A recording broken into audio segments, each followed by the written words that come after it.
In today's video, I'll teach you how to send Instagram Reels to Viber. So first of all, what you have to do is launch open Instagram on your device. Make sure you're logged into your account. Initially, you'll be led to the home interface. What you have to do is tap on the Reels icon that you can see at the bottom of your screen.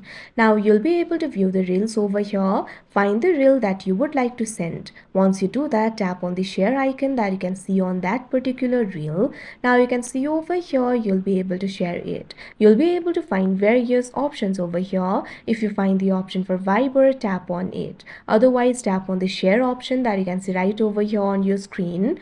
Now you'll be able to find various applications over here. Out of these applications, what you have to do is find the application for Viber and tap on it. Now once you do that, you can see over here Viber will be opened. What you have to do is simply tap on the contact's name that you want to send the reel to. Once you do that, what you have to do is tap on the send icon that you can see at the bottom right corner of your screen.